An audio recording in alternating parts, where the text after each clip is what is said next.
નમસ્કાર, મંતવ્ય ન્યૂઝ સાથે હું છું ઋષા વેગડા।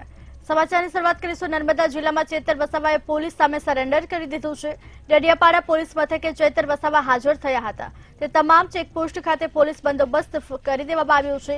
ચેતર વસાવા 1 મહિના અને 9 દિવસથી ભૂગર્ભમાં હતા। તેમના વિરુદ્ધ વન કર્મચારીને મારવાનો કેસ નોંધાયો છે।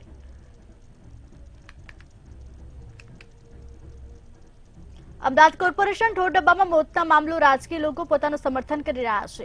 આજે માલધારી સમાજને શહેર કોંગ્રેસનું સમર્થન મળ્યું હતું। શહેર કોંગ્રેસ પ્રમુખ હિંમતસિંહ પટેલે મુલાકાત લીધી હતી। માલધારી સમાજને ન્યાય મળે તે માટે તેઓ સરકારને રજૂઆત કરશે। અગાઉ અમિત ચાવડાએ પણ મુલાકાત લીધી હતી। માલધારી સાથે મુલાકાત બાદ હિંમતસિંહે જણાવ્યું હતું કે ગાયોના નામે સરકારે મત લીધા છે। ગોપાલકો રસ્તા પર ગાય કે ઢોર નહીં છોડે તેની જવાબદારી લીધી છે। એમસીમાં કોંગ્રેસની સત્તા હતી ત્યારે અનેક રબારી વસાહતો બનાવી હતી, તો હાલ કેમાં સરકાર કોઈ નિર્ણય નથી લઈ રહી અને ધર્મના નામે સરકાર મત માંગવાનું બંધ કરે।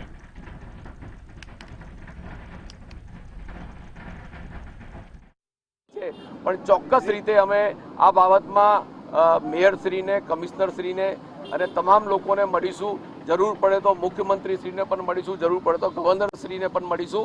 આની અંદર તમે આ મુદ્દાને, શહેરને તમે લોકોના સુખાકારી માટે જ્યારે કોઈ પણ કાર્ય કરતા હો ત્યારે સામાજિક ન્યાયની દ્રષ્ટિએ એને કઈ રીતે કાયદાને અમલને સફળ કરી શકીએ, એ સફળ કરવા માટે તમારે એના માટે એક કમિટી બનાવવી જોઈએ, સર્વપક્ષીય કમિટી બનાવવી જોઈએ।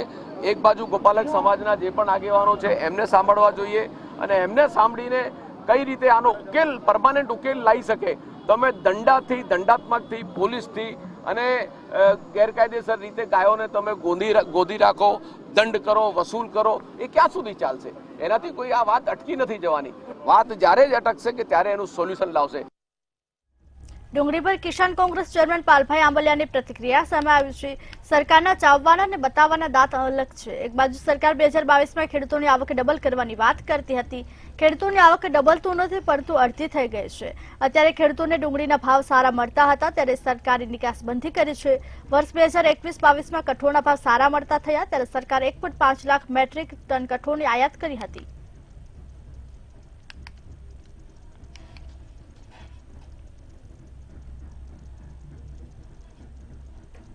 સરકારની નીતિ કાયમી માટે હાથીના દાંત જેવી રહી છે। ચાવવાના અલગ, બતાવવાના અલગ।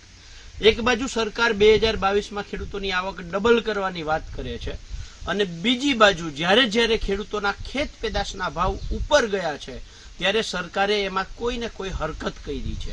છેલ્લા 5 વર્ષની જ આપણે વાત કરીએ તો અત્યારે ડુંગળીના ભાવ જ્યારે 800-900 રૂપિયા પ્રતિમણ ખેડૂતને મળતા હતા ત્યારે કેન્દ્ર સરકારે એ ડુંગળી પર નિકાસ પર પ્રતિબંધ મૂકી અને ડાયરેક્ટ 200-250 રૂપિયાએ લઈ આવી। ગયા વર્ષે તુવેરના ભાવ જ્યારે માર્કેટમાં સારા મળતા હતા ત્યારે સરકારે મ્યાનમાર, બર્માથી તુવેર આયાત કરવાનો નિર્ણય કર્યો। એના આગલા વર્ષે કપાસના ભાવ જ્યારે આપણે સૌ જાણીએ છીએ કે 2500-2600 રૂપિયાની આસપાસ જ્યારે થઈ ગયા ત્યારે જ કેન્દ્ર સરકારે નિકાસ પર પ્રતિબંધ મૂક્યો અને કપાસનો ભાવ ગગડી અને નીચે આવી ગયો। એના આગલા વર્ષે એટલે કે 2020-21ની અંદર જ્યારે ખેડૂતોની ડુંગળી માર્કેટમાં આવવાની હતી ત્યારે જ કેન્દ્ર સરકારે 5 લાખ મેટ્રિક ટન ડુંગળીની આયાત કરવાનો નિર્ણય કર્યો। એના કારણે ખેડૂતોના ભાવ જે ડુંગળીના છે એ ખેડૂતોએ રોડ પર નાખવાની પરિસ્થિતિ જેવા ભાવ થઈ ગયા હતા। રાજકોટમાં વધુ એક વોકડા પર બાંધેલી દુકાનોનો ભાગ ખસી પડ્યો છે। લોટરી બજારમાં દુકાનોના તળિયા બેસી ગયા છે। લોટરી બજાર વોકડા પર વર્ષોથી બાંધવામાં આવેલી છે। લોટરી બજારની આ દુકાનો 1995ની સાલમાં વોકડા પર બનાવવામાં આવી છે। હાલ વોકડા પર બાંધેલ સ્લેબ જર્જરિત થઈ ગયો છે, જેથી આગામી સમયમાં કોઈ મોટી દુર્ઘટના સર્જાય તો જવાબદાર કોણ? લોટરી બજારમાં વોકડા પર બાંધેલી દુકાનો તળિયું ખસી જતા રાજકોટ મહાનગરપાલિકાની ફાયર ટીમ સ્થળ પર પહોંચી હતી। તેમજ રાજકોટ મહાનગરપાલિકાના ડેપ્યુટી કમિશનર અને ઇન્ચાર્જ ડેપ્યુટી કમિશનર સ્થળ પર પહોંચી નિરીક્ષણ કર્યું હતું। માર્કેટ આખું હોકરા ઉપર વસેલું છે। ઘણી વાર રજૂઆત કરેલી રીડેવલપમેન્ટ કરવા માટેની, સરખું કરાવી દેવાની, પણ કોઈ રજૂઆત કાને લીધી નથી। હવે મહાનગરપાલિકા વાળાને એ જ પ્રશ્ન કરવાનો છે કે આ પ્રશ્ન વધારે આમાં મોટી જાનહાની થાય। આપણે તો જે થયું એ બીજા 20,000 લોકોની રોજ અવર જવર છે એનો વિચાર કરે અને યોગ્ય પગલાં લે। લોટરી બજારમાં છત ખબર મળતા ફાયર બ્રિગેડ સ્ટાફ તાત્કાલિક રેસ્ક્યુ વાહન અને ફાયરોના જવાના સાથે ઘટના સ્થળે પહોંચી ડેપ્યુટી કમિશનર પટેલ સાહેબ, સિટી એન્જિનિયર કોટક સાહેબ સાથે ઘટના સ્થળે પહોંચી હાલની તકે કોઈ જાનહાની થયેલ નથી અને આગળની કાર્યવાહી અમે હાલ જે સ્લેબ છે એમાં માઇનર એક નુકસાન દેખાઈ રહ્યું છે. હોઈ શકે કે આ નુકસાન કદાચ અંદર વધારે હોય એટલે આપણે સ્ટ્રક્ચરલ એન્જિનિયરને અત્યારે બોલાવી લેવા પડે, એ કરી રહ્યા છીએ. પ્લસ ખાલી આ એક જ દુકાન પૂરતું નહીં પણ આખે આખો વિસ્તાર આપણે ચકાસી લેવો પડે, એ આપણે કરી લઈશું. હવે મેં એ જ કીધું કે અત્યારે જે આપણે નુકસાન દેખાય છે અંદરથી કેટલું છે એ આપણે જોઈ લેવું પડે, એ આપણે સ્ટ્રક્ચરલને બોલાવી લઈએ છીએ ઇમિડિયેટલી અને એક આખું એસેસમેન્ટ કરી લઈશું. ગાંધીનગર કુડાસણ ખાતે ઓર્ગેનિક સ્ટોરનો પ્રારંભ કરવામાં આવ્યો છે. ટાઈમ ફોર ઓર્ગેનિક્સ નામે શરૂ થનારા આ સ્ટોરમાં નાગરિકોને શુદ્ધ ઓર્ગેનિક ખાદ્ય ચીજવસ્તુઓ મળી રહેશે. ઉલ્લેખનીય છે કે ગોકુલ ગ્રુપ દ્વારા સૌપ્રથમ વખત શરૂ થયેલા ઓર્ગેનિક સ્ટોરમાં 100% ઓર્ગેનિક ખાદ્ય તેલ, ચોખા, ડ્રાયફ્રૂટ્સ જેવી ખાદ્ય સામગ્રી ઉપલબ્ધ બનશે. રાજ્યના કૃષિમંત્રી રાઘવજી પટેલ, સહકાર રાજ્યમંત્રી જગદીશ વિશ્વકર્મા, ઉદ્યોગ મંત્રી બળવંતસિંહ રાજપૂતની ઉપસ્થિતિમાં ઓપનિંગ કરવામાં આવ્યું હતું. અમારા હાથે એનું લોન્ચિંગ થયું, ઉદઘાટન થયું, એનો મને ખૂબ આનંદ છે.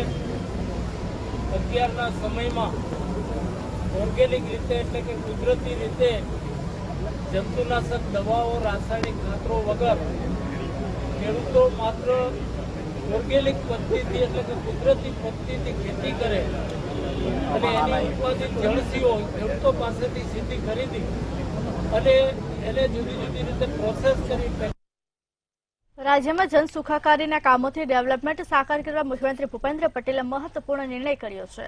ગાંધીનગર, સુરત અને વડોદરા મહાનગરોના વિકાસ માટે 484 કરોડની ફાળવણી કરવામાં આવી છે. સાથે જ ગાંધીનગર અને ગુડાને 8 કામો માટે 66 કરોડ 95 લાખની ફાળવણી કરવામાં આવી છે.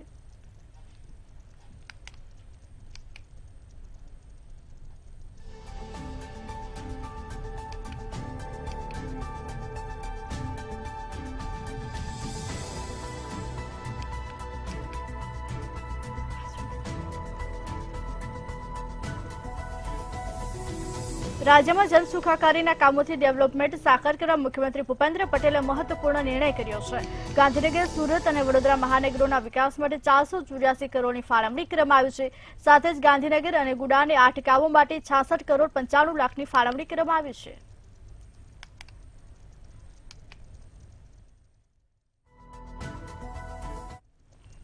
વડોદરામાં અકોટા સબ રજિસ્ટ્રાર અને સિટી સર્વેની ઓફિસ પર સ્વચ્છતાનો અભાવ જોવા મળ્યો છે. સબ રજિસ્ટ્રાર અને સિટી સર્વેની ઓફિસની દિવાલો પાનની પિચકારીઓથી ગંદી થયેલી જોવા મળી છે. આ સાથે ઓફિસની દિવાલો પર પણ ગંદકીના ઝાડા જોવા મળ્યા છે. તેમજ બારના પાછળ કચરાનો ઢગલો જોવા મળી રહ્યો છે. પાણીના કુલર પણ બંધ હાલતમાં ધૂળ ખાતા નજરે પડ્યા છે.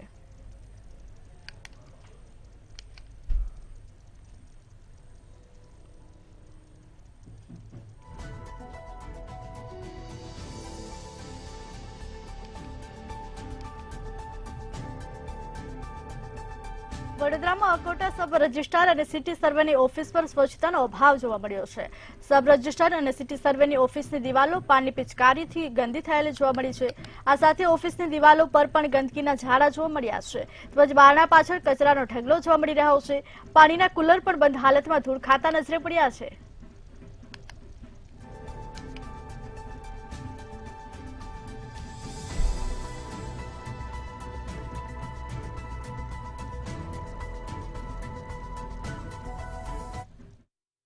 સ્વચ્છતા ગાંધીજી ભારતના રાષ્ટ્રપિતાને પૂછવામાં આવ્યું હતું કે તમે સ્વચ્છતા કે સ્વતંત્રતા બેમાંથી સ્વીકારવાનું હોય તો પહેલા કોને સ્વીકારો? તો મહાત્મા ગાંધીજીએ કીધું હતું કે હું સ્વચ્છતાને સ્વીકારીશ અને લાલ કિલ્લા પરથી પ્રધાનમંત્રી નરેન્દ્રભાઈ મોદીએ સ્વચ્છતાની વાત કરી.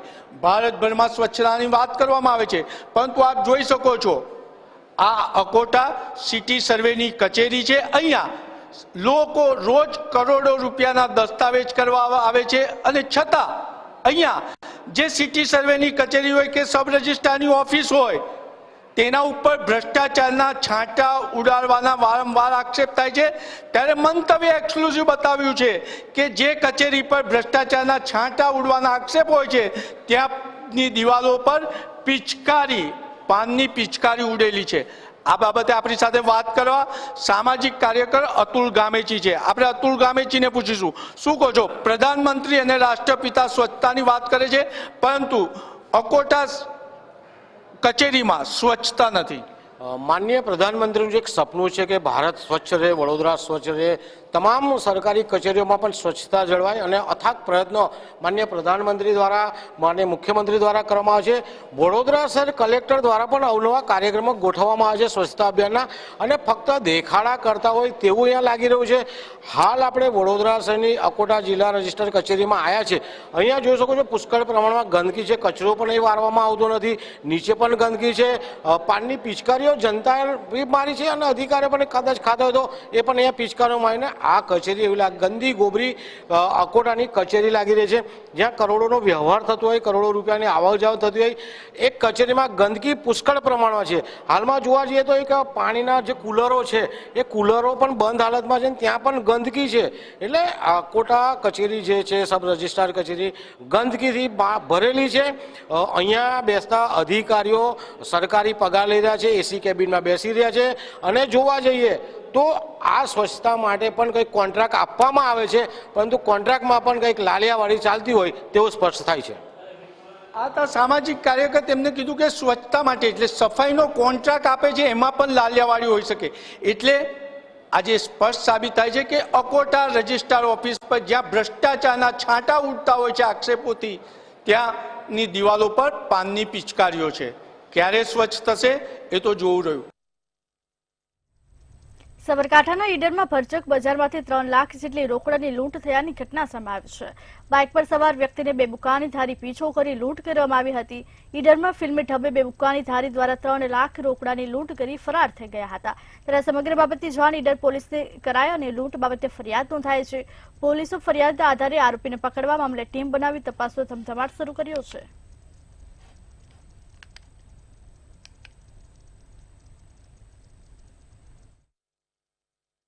છેલ્લા 8 વર્ષથી કામ કરું છું અને અમારે ટ્રેક્ટરનું પેમેન્ટ માટે અવારનવાર ઈડર બજારમાં આવેલી આગળિયા પેઢીમાં પેમેન્ટ લેવા જવાનું કે મૂકવા જવાનું કે એ બધું કામકાજ હોય છે અમારે.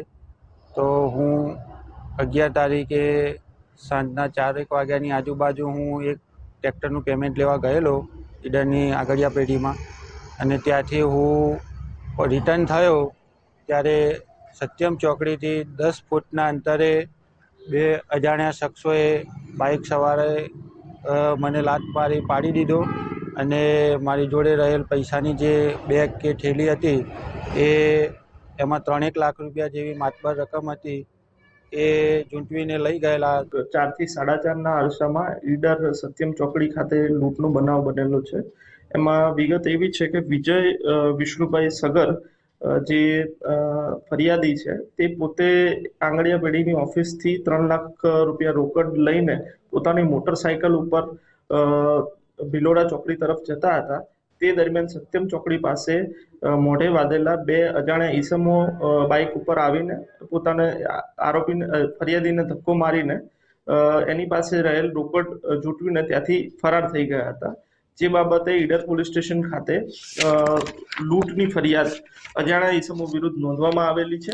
ઈડરના શહેર વચ્ચેથી પસાર થતા મુખ્ય સ્ટેટ હાઈવે રોડ કે પોલીસ સ્ટેશનથી ફક્ત 200 થી 300 મીટરની દૂરી જે સત્યમ ચોકડી આવેલી છે. સત્યમ ચોકડી પાસે શનિ સાંજે આગળિયા પેઢીમાંથી રોકડ રકમ લઈ ખાનગી ટ્રેક્ટરના શોરૂમમાં જે લેવેચનું કામ કરતા ઈસમ જે છે ઈસમની લૂંટ થઈ છે. ઈસમ પાસે રહેલી રોકડ 3 લાખ જેટલી માતબર રકમની અજાણ્યા 2 શખ્સોએ બાઇક ઉપર આવીને જે યુવાન છે તે યુવાન પૈસા લઈને જે 3 લાખની રકમ લઈને જે આંગળિયા પેઢીમાંથી જે પોતાના ટ્રેક્ટરના શોરૂમ તરફ જઈ રહ્યો હતો તેને લૂંટ્યો છે. અને તે લૂંટની થતા હાલ તો શહેરમાં લોકોની અંદર ભારે ફફડાટ ફેલાયો છે. ત્યારે ઈડર જે ટ્રેક્ટરની શોરૂમમાં કામ કરતો વિજય સગર નામના શખ્સે અજાણ્યા 2 શખ્સો સામે ફરિયાદ નોંધાવી છે. અને ઈડર પોલીસ તેમજ એલસીબી એસઓજીએ સીસીટીવી કેમેરા તેમજ તપાસથી જે અજાણ્યા 2 શખ્સો છે તે લૂંટારુઓને શોધવાની તજવીજ હાથ ધરી છે.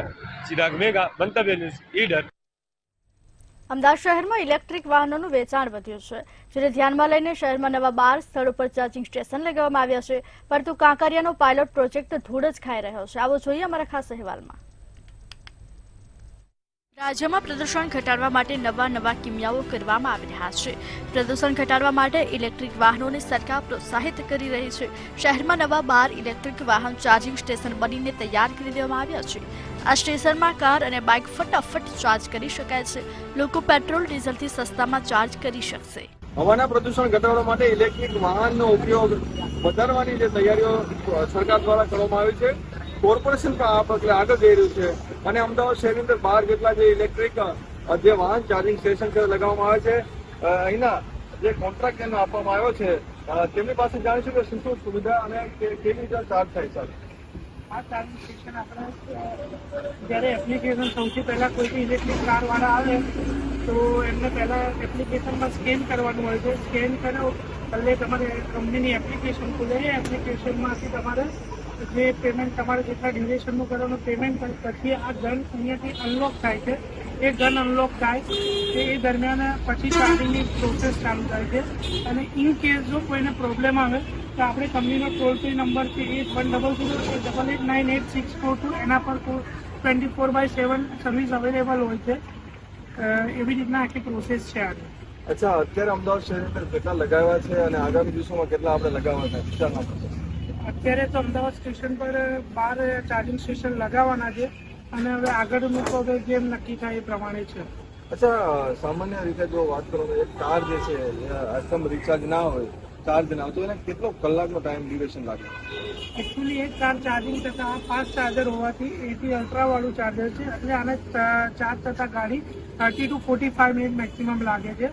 એટલે એનાથી શું થાય છે કે ટાઈમ કન્ઝ્યુમિંગ ટાઈમ બી સેવ થાય છે લોકોનો. એટલે અત્યારે આ બહુ સારું છે ફાસ્ટ ચાર્જર. એટલે કે આગામી દિવસોમાં પ્રદૂષણ ઓછું થાય તે માટેની વ્યવસ્થાને અમદાવાદ શહેરના અલગ અલગ વિસ્તારોની અંદર 12 જેટલા સ્ટેશનો છે તે લગાવી દેવામાં આવે છે. હજુ પણ આગામી દિવસોમાં જ્યાં જ્યાં જરૂર પડશે ત્યાં રીતે જે ચાર્જિંગ સ્ટેશન છે તે લગાવી દેવામાં આવશે. કોર્પોરેશનની બજેટમાં 100 નવા ચાર્જિંગ સ્ટેશન લગાવવાનું નક્કી કર્યું હતું, જેના ભાગરૂપે આ 12 સ્ટેશન લગાવ્યા હતા. પરંતુ વર્ષોથી કાંકરિયાનું ચાર્જિંગ સ્ટેશન ધૂળખાઈ રહ્યું છે. આ ચાર્જિંગ સ્ટેશન આજ સુધી એકવાર પણ કાર કે બાઇક ચાર્જ કરવામાં આવ્યું નથી. એટલે હવે સવાલ એ છે કે નવા ચાર્જિંગ સ્ટેશન કેટલા સમય લાગશે? અમદાવાદ શહેરની અંદર ઇલેક્ટ્રિક વાહનનો વ્યાપ અને વેચાણ વધ્યું છે તે દાવા અને સાથે સાથે કોર્પોરેશન દ્વારા 12 અલગ અલગ જગ્યાઓ પર ચાર્જિંગ સ્ટેશન બનાવવામાં આવી રહ્યા છે. પરંતુ આ વચ્ચે વરવી વાસ્તવિકતા એ છે કે પાયલોટ પ્રોજેક્ટના નામે જે કાંકરિયા જે આવેલું છે ફૂટબોલ ગ્રાઉન્ડ, ત્યાં વર્ષોથી જે ચાર્જિંગ સ્ટેશન બનાવવામાં આવેલા હતા તેવા જે ચાર્જિંગ સ્ટેશન છે તેની હાલત અત્યારે જોઈ રહ્યા છો એકદમ હાડપિંજર જેવી લાગી રહી છે. તમામ જે વસ્તુઓ જે લગાવવામાં આવી હતી જે પાયલોટ પ્રોજેક્ટના નામે તે અત્યારે સડી રહી છે. નથી અહીં વીજ કનેક્શનના વાયરો અથવા નથી તો અહીં જે ચાર્જિંગ સ્ટેશન માટેની કોઈ વ્યવસ્થા અને સાથે જે વસ્તુઓ જે લગાવવામાં આવી હતી કરોડો રૂપિયાના ખર્ચે તે પણ અત્યારે ધૂળ ખાઈ રહી છે. અને બીજી તરફ જ્યારે આટલો જે મોટો ખર્ચો જે કર્યો છે તેમ છતાં પણ જે તમામ વસ્તુઓ છે ધૂળ ખાઈ રહી છે અને નથી એક પણ વખત આને ચાલુ કરવામાં આવ્યો અથવા નથી આનું કોઈ ટેસ્ટિંગ કરવામાં આવ્યું. ત્યારની જે આપ ધૂળ જોઈ રહ્યા છો તેનાથી દેખાઈ રહ્યું છે કે આ જે તમામ વસ્તુઓ છે તે ફક્ત અને ફક્ત શોભાના ગાંઠિયા સમાન થઈ રહી છે. ત્યારે હજી આગામી દિવસોમાં 12 નવા સ્ટેશન બનાવવા જઈ રહ્યા છે, તેનો ઉપયોગ કેવી રીતે અને ક્યારે થશે તે એક મોટો સવાલ છે. કેમેરામેન ધ્રુવ કંસારા સાથે મેહુલ દુધરેજિયા, મંતવ્ય ન્યૂઝ અમદાવાદ. પ્રથમ જ્યોતિર્લિંગ સોમનાથ અને અયોધ્યા ખાતે શ્રી રામ મંદિર ઐતિહાસિક મહત્વ તેમજ સામ્યતા બંને ધરાવે છે. સદીઓના ખંડન બાદ પુનઃસર્જનની અદ્વિતીય ગાથા સોમનાથ અને અયોધ્યાના રામ મંદિરને એકાત્મના તાંતડે જોડે છે. જોઈએ અમારા ખાસ અહેવાલમાં. 22 જાન્યુઆરી અયોધ્યામાં પ્રાણ પ્રતિષ્ઠા પ્રસંગ. 1,11,00,000 મંત્ર લેખનનો સોમનાથ મંદિર ટ્રસ્ટનો સંકલ્પ.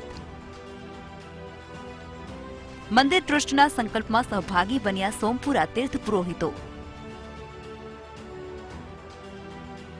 40 દિવસમાં 85 લાખ મંત્રોનું લેખન કરવામાં આવ્યું છે સંપન્ન. શ્રીરામ મંત્ર લેખન મહાયજ્ઞમાં પીએમ મોદીના હસ્તે થયો હતો પ્રારંભ. સોમનાથની ભૂમિ પરથી જ શ્રીરામ મંદિર પુનઃનિર્માણના સંકલ્પનો પ્રારંભ થયો હતો.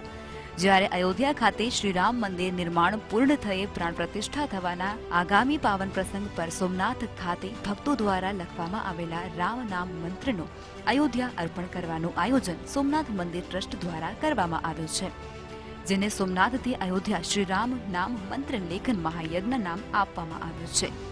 ત્યારે આ મહાયજ્ઞમાં પ્રભાસ તીર્થના સોમપુરા તીર્થ પુરોહિતો સામૂહિક રીતે સંમેલિત થયા છે. यहाँ मंत्र लेखन का एक शुभ कार्य चल रहा है जो सोमनाथ ट्रस्ट द्वारा लाया गया है. उद्देश्य ये है कि भारतवर्ष में फिर से राम राज्य का पदार्पण हुआ. कहा जाता है राज्य कैसा होना चाहिए, राम राज्य जैसा होना चाहिए. हर भारतीय ऐसा ही बोले. तो फिर से भगवान की 4 स्तंभ है.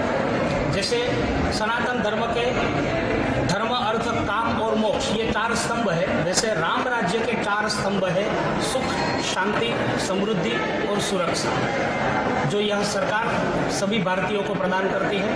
સોમનાથ તીર્થમાં સ્થાનિકો સહિત દેશ વિદેશથી આવનારા ભક્તો, સાધુ સંતો અને રાજકીય સામાજિક આગેવાનો સહિત સમાજના દરેક વર્ગના લોકો શ્રી રામ મંદિર ખાતે સભા મંડપમાં બેસી અને શ્રી રામ નામ મંત્ર લેખન સેવા કરી અને અયોધ્યા શ્રી રામ મંદિર પુનઃનિર્માણની ક્ષણમાં સાક્ષી બની રહ્યા છે. હાલ 40 દિવસમાં 85 લાખ મંત્રોનું લેખન સંપન્ન થયું છે. અયોધ્યામાં ભવ્ય રામ મંદિર નિર્માણ થઈ રહ્યું છે. એમાં લાંબા સમયના સંઘર્ષ બાદ આ રામ મંદિર ભવ્ય નિર્માણ થઈ રહ્યું છે અને લાખો લોકો એમાં શ્રદ્ધાનો વિષય છે. ભારતવર્ષ માટે ગર્વની વાત છે.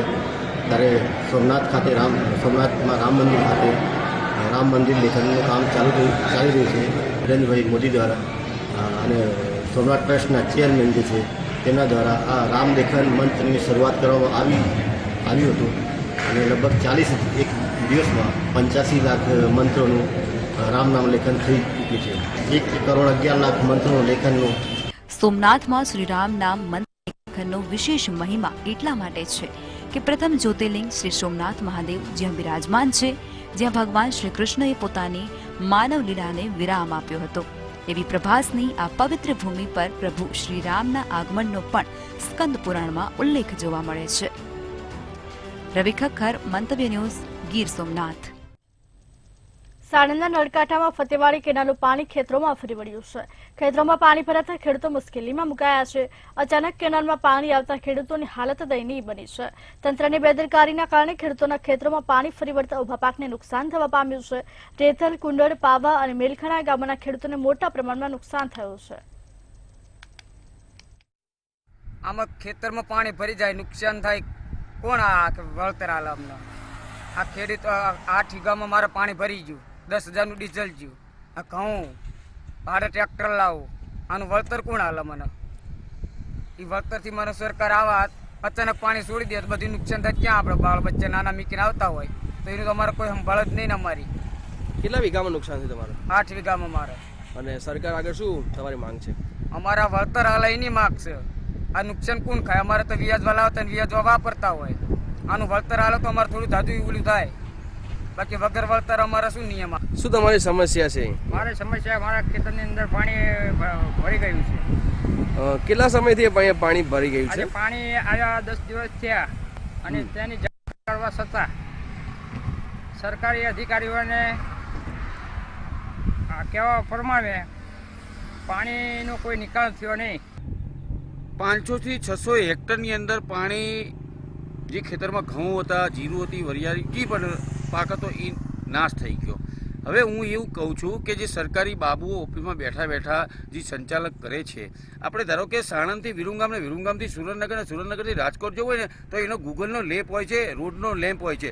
તો કેનાલની અંદર જો ફતેવાડીની અંદર પાણી છોડવું હોય તમારે તો જાણ કરવી જોઈએ, કોઈને કહેવું જોઈએ. અને કોઈથી 12-15 વર્ષમાં મેં આજ લગી આવડો મોટો થયો તો પાણી નથી જોયું, અચાનક પાણી છોડી દેવામાં આવ્યું. મારે એટલું જ કહેવું છે સરકારી બાબુઓને, અહીંના ધારાસભ્યોને, અહીંના ડેલિકેટોને કે જગતના તાતને જે નુકસાન થયું છે, વીઘે 10,000 રૂપિયા પાણી ખેંચવા માટે, પાછું અંદર ઠલાવવા માટે 3,000 રૂપિયાનું ડીઝલ વાળે છે વીઘે, તો એમને વળતર મળવું જોઈએ. પાલનપુરના ચંડીસર ગામમાં પડતર જમીન ખાનગી ટ્રસ્ટને ભરતા નામથી આપી દેવાનું કૌભાંડ સામે આવ્યું છે. આ મામલે ગ્રામ પંચાયતે ગામ લોકો સાથે મળી લડી લેવા અને ન્યાય મેળવવા આંદોલનનો રસ્તો અપનાવ્યો છે. અગાઉ કલેક્ટર પ્રાંત અધિકારીને રજૂઆત કરવામાં આવી હતી, પરંતુ કોઈ નિવેડો ન આવતા ચંડીસર મહિલા સરપંચ સહિત ગ્રામજનો કલેક્ટર કચેરી બહાર ધરણા પર બેસી વિરોધ નોંધાવ્યો છે અને સરકારી જમીન ખાનગી ટ્રસ્ટના કબજામાંથી ખાલી કરવાની માંગ કરવામાં આવી છે.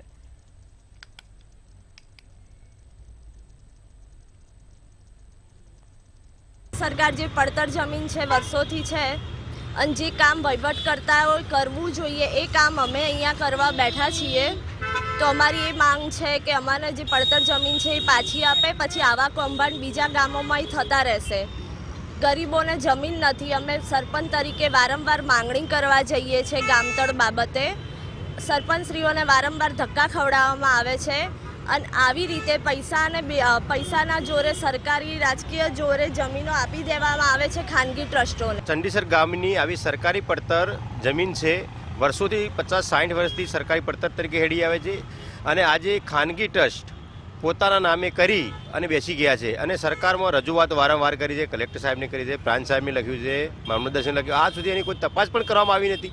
લેન્ડ ગેમિંગ પણ કરી છે પણ એનો કોઈ હજુ સુધી પણ નિકાલ પણ કરવામાં આવ્યો નથી. ગામ જોગો આ જગ્યામાં લડી રહ્યા છે તો સરકાર કેમ ઊંઘતી રહે છે? અને સરકારશ્રીનો લડવાનો સરકારશ્રીને હોય છે, છતાં અમે ગામ લોકો અને સરપંચશ્રી પણ આ મિલકત માટે લડી રહ્યા છે. આ ચંડીસર ગામની મિલકત બીજાને આવા ખાનગી ટ્રસ્ટો એક જ નાતીના અને એક જ કુટુંબના લોકોને મળી જતી હોય એના માટેનો અમારો એક ધારણા કાર્યક્રમ છે અને અમે સાહેબ એની માંગ કરીએ કે એ મૂળ સ્થિતિમાં જગ્યા થાય એવી અમે અપેક્ષા રાખીએ છીએ. ક્રિસમસનો તહેવાર નજીક આવી રહ્યો છે ત્યારે ગુજરાતની પ્રવાસપ્રિય જનતાને રજાઓમાં ફરવા જવાનું મોંઘું પડવાનું છે, કારણ કે ટ્રાવેલ્સ એજન્સીઓ અને એરલાઇન્સે ભાડામાં 3 થી 4% વધારો કર્યો છે. અત્યારે ક્રિસમસના 25 થી 31 ડિસેમ્બરમાં બધી જગ્યાના ભાવ બહુ વધી ગયા, જેમ કે ફ્લાઇટ ટિકિટ છે, હોટલ પેકેજીસ છે અને બીજી બધી વસ્તુમાં બી ભાવ વધેલા છે. ફ્લાઇટ ટિકિટ જે અમદાવાદ દિલ્હીના 2500 થી 3500 રૂપિયા મિનિમમ ચાલતા હોય એ 8000, 9000, 10000 સુધી પહોંચી ગયા છે. અમદાવાદ ઉદયપુર ફ્લાઇટ ટિકિટના બી ભાવ વધી ગયા છે. જે ટિકિટ 2500, 3000ની હતી અત્યારે 10000ની છે. અમદાવાદ ગોવા છે, અમદાવાદ ગોવા 3500 થી 5000ની જે મળતી હોય છે જે અત્યારે 10000માં બી નથી મળતી, જેથી કરીને ક્લાયન્ટને જવું હોય જવાતું નથી. અમને એની સામે અમને લોકોને પેકેજ કરવામાં બહુ પ્રોબ્લેમ થાય છે, કેમ કે ફ્લાઇટ ટિકિટ મોંઘી હોય તો હોટલ અમારાથી વેચાતી નથી. અમે લોકો ટ્રાવેલ રિલેટેડ બિઝનેસ કરી રહ્યા છે કે જેમાં ડોમેસ્ટિક અને ઇન્ટરનેશનલ બંને ટ્રાવેલ કરી રહ્યા છે. ડોમેસ્ટિકમાં જેમ કે ગોવા છે, રાજસ્થાન છે, સાઉથ છે, કેરલા છે, બધા ટ્રાવેલ કરી રહ્યા છે. પણ ક્રિસમસમાં જે ગોવાનું ફેર રૂટીનમાં 3500 રૂપિયા પર વન વે હોય છે એની જગ્યાએ અત્યારે એ ભાવ વન વે 10 થી 12000 રૂપિયા થઈ ગયો છે, એટલે લગભગ 3 થી 4 ગણો વધારો. સમાચારમાં હાલ આટલું. વધુ સમાચારો માટે જોતા રહો મંતવ્ય ન્યૂઝ. નમસ્કાર.